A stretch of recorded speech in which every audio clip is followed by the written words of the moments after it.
Okay, having a recap of the portion that we discussed last time. I think we had discussed on the portion which is called the our text. So the general in one single topic, as what Swamiji has done is he has summarized for us what we can expect out of this portion of Isavasya Upanishad, and also a little bit on the traditional commentaries or the traditional expectation or understanding of on Isavasya Upanishad. The interesting bit is this Upanishad has only 18 mantras, and Swamiji's this commentary which we are now reading was given out on a Gita Gyan Yajna, where he conducted this yajna for 21 days. So that 21-day yajna has got converted into this text form, and therefore if you see the introduction that we have done is a very exhaustive introduction. It has covered almost around 30-40 pages of preliminary discussions, and Swamiji has used these discussions to set the stage, and then he has entered into the Upanishad in this bit of the commentary, and then he will actually start with the invocation verse and then the mantras. So in this he says that there is a one version which is a 15 mantra version, 15 stanzas, and there is one version which is 18 stanzas. And the 18 stanzas is the one that is known through Vedavyasa, and therefore we have followed that. But there is another version which has got commentary by Ubhattacharya Bhatta, which is of 15 verses. So we are obviously going through the the Kanva version, which is 18 verses. Then Swamiji mentions that this whole Upanishad being of 18 verses has got some key themes in a way, what he calls as the wave of the theme. So that first wave or the first theme is that on the path of renunciation. And it is interesting that if you go deep into the understanding of path of renunciation, it is nothing but what we would call as the path of knowledge or Jnana Yoga. So the path of actual self-inquiry or deep meditation, or whichever way we want to look at it, is all encompassed in what is known as the path of renunciation. The second wave, which Swamiji, and in the commentary also it comes out very clearly, is for those who are not yet ready for the path of renunciation or the path of knowledge. What can they do such that they become readied for it? So for that, it is said the path of action is proposed, and this action is nothing but selfless dedicated action. What if a person is unable to perform neither the path of action nor the path of the renunciation? For that there is a third wave, as to say that if you are unable to do that, you will then go astray into the abyss of pain and darkness. Now when we will actually do the shloka, we will come to know that this is not a kind of a doomsday kind of a thing. Rather, it is a clearer understanding as to what happens to an individual when they don't embark on the spiritual journey. And when we say an individual not embarking on a spiritual journey, we have to also recognize what Shankara has told us about the human life. So the human life is very rare. And the very purpose of human life is to progress and to seek moksha, which is the highest of the four purusharthas. So when we say the highest of the four purusharthas is moksha and it has no place in our seeking, then this abyss of pain and darkness is specified by the Upanishadic teacher. So this abyss of pain and suffering is nothing but repeated birth and life cycles and a constant struggle against what is happening in life without even tasting a glimpse of the highest glory. So that is the abyss of pain and suffering. So in the fourth verse, in the fourth wave, Swamiji writes that 5 stanzas are covered. So what does this, what do these 5 stanzas show us? It shows us what is called as the inner world of truth experience. So when we actually address these verses, we will come to know that a lot of similarity can be noticed from what we have already learned in the various chapters of Bhagavad Gita up to now, giving us the glory of the subjective state. Several different specific phrases will be used, which will by which we can easily get what is called as the pointers to the subjective state. Now in the sixth wave, sorry, in the fifth, this is the fourth wave. In the fifth wave, we have 6 stanzas, so 9 to 14. And here what Swamiji says is that the students that have taken knowledge and action, that is meditation and upasana, or meditation and nishkama karma, whichever way we want to look at it, how will they then be pushed towards getting higher and higher returns from their effort? That is shown. And when we say that that there is this need for mutual strengthening of this meditation and worship, or meditation and nishkama karma, is very similar to how we talk about the mutual strengthening of viveka and vairagya. So that is brought out in these 6 verses, that is the fifth wave. And this sixth wave is of 3 stanzas, wherein the scripture is speaking about how the mortal man, it's a call to the mortal man. So when we use the word mrityorma amritangamaya, so it is a call to the person who is finite in time and experience the finitude, to go towards the glory of the immortal self, or reach out towards amritatva. So this idea that there is something which is finite and the experience is finite is actually a subjective state. This feeling that I am finite and I am experiencing only finite, perishable condition is a subjective state. In the very subjective state where I am experiencing this perishable condition is the possibility of knowing the immortality. So, and neither the finite condition doesn't appear because of matter or in the material state, nor will amritatva happen in matter and in the material state, both of which are subjective conditions. So that is what is quite highlighted in the sixth wave, which is 3 stanzas. So in the last, it is like a conclusion, or you can say the wrapping up of the entire teaching, where the teacher is praying to the supreme state or substratum for guidance and support in the path of self-development. So once we understand this, we enter into the actual mantras of the Upanishad, which will obviously start with a peace prayer and conclude with what is called as the closing or the concluding prayer.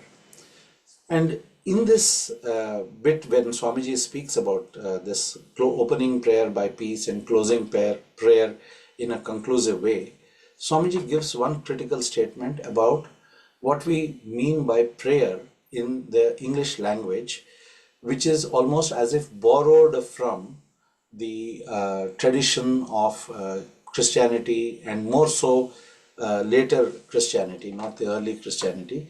So in that, the concept of prayer became that of beggary, or seeking worldly joy and worldly happiness. So that is further developed in the topics that we are going to do today, and even in the invocation. So that was the summary of what we did last time, and we can take up the next questions if there's nothing else. So the next question is on prayer sense. This is for Shubha. What is the purpose in the tradition of Upanishads? How is it distorted by worldly orientation? Why is the Upanishadic prayer a joint invocation of the student and the teacher?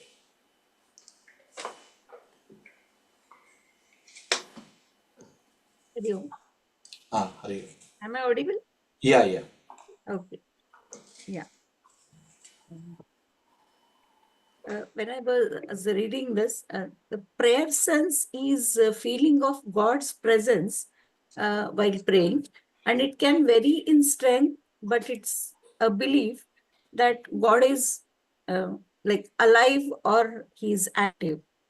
The purpose of prayer in the Upanishad is to establish a peaceful environment for study and to invoke God's blessings. Upanishad also begins with a prayer for peace called a Shanti Mantra, and these are recited at the beginning and end of religious rituals and disclosure. Uh, the, the greater the perfection of mind and body is possible by invoking ourselves with prayers.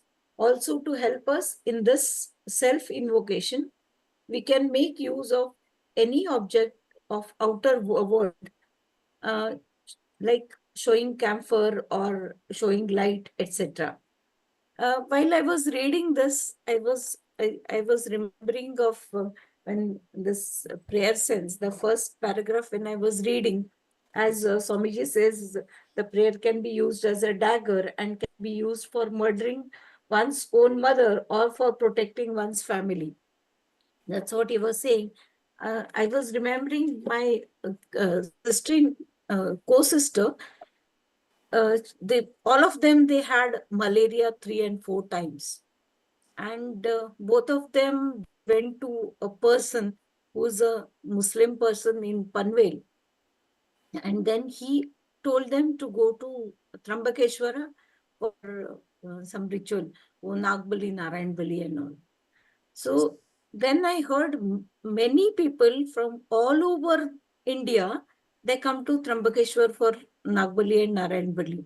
And they have their commission agents. Like this Muslim fellow was a commission agent. So see, the ritual is, the purpose is good or the ritual is good. But for anybody, they recommend this. And my co-sister and my brother-in-law, both of them, all the way they went to Nasik, Trambakeshwar for doing this puja. And I've heard many people like prayers, as I say, the prayers are for, uh, these are for peace, or this, it can vary in strength, but it's believed that God is alive or active. Here, the purpose is something different. As you said, the worldly, materialistic things or anything. So the prayers are used for different purposes also. And many people I have seen, ye याग किया, वो याग किया, वो यज्ञ किया, ये यज्ञ किया, ये पूजा किया. For what? They don't have anything uh, like pious or spiritual thing in their mind. They do for the different purpose. That's what I was remembering. And when uh, in the second para, when I was reading, Swamiji uses the word judicially and intelligently. This I think this the word itself is so important. Otherwise, the rituals or whatever we are doing, वो फूल, एक फूल भी उतना ही है. And as in Bhagavad Gita also he says कि एक फूल का एक पाकड़ी भी मेरे लिए sufficient है. And what we use is we use so much, and then we spend so much on all these days. I was attending so many functions, and I was using, I could, see this. There's no judicial use, or there is no nothing is intelligently used. तो purpose ही loss हो जाता है, वो prayer का purpose या पूजा का purpose ही loss हो जाता है. And we are entangled in something else. अरे ये फूल नहीं लाया तो फिर बहुत बड़ा मिस्टेक हो गया. Then somebody has to run for that. अरे ये नहीं लाया तो somebody has to run for it. और सिर्फ रन नहीं, उसके पीछे बहुत सारे झगड़े भी होते हैं. I had told you yesterday, you did not go. And that's why I was reminding you. तो तुम ऐसे ही काम करते हो, तुम्हारे मतलब याद ही नहीं रहता है, and all these things. So this judicially and intelligently word is really I was, because I was experiencing all these things. And the second bit of question is, the Indian heritage highlights the great importance to the teacher and students, as they are the main uh, participant of acquiring the knowledge and to get realized the supreme truth, which is the ultimate aim of lives. Like we say, Sahana Vavatu, Sahana Bhunaktu. It highlights the great relationship between teacher and student that can produce ideal and ultimate results for the students. The transference of physical, mental, intellectual, and spiritual energies from the teacher to the student can be achieved through a mutually nourishing, deep relationship, which is as based on mutual respect, joy of giving and receiving, and absence of negative thoughts. And this greatness, that is this greatness of this technique, has been proved and experienced for numerous years in Bharat. Yeah, Yeah, quite well. this is what I want to say. Yeah, quite well summarized. And this last bit, which you spoke about, the transference of the knowledge from the teacher to the student and the invocation encouraging that, is quite critical, because unless the student is receptive and well prepared, the student will not receive the knowledge in the right spirit. So there is always this simple context that we have even from routine classes that people go through in student life.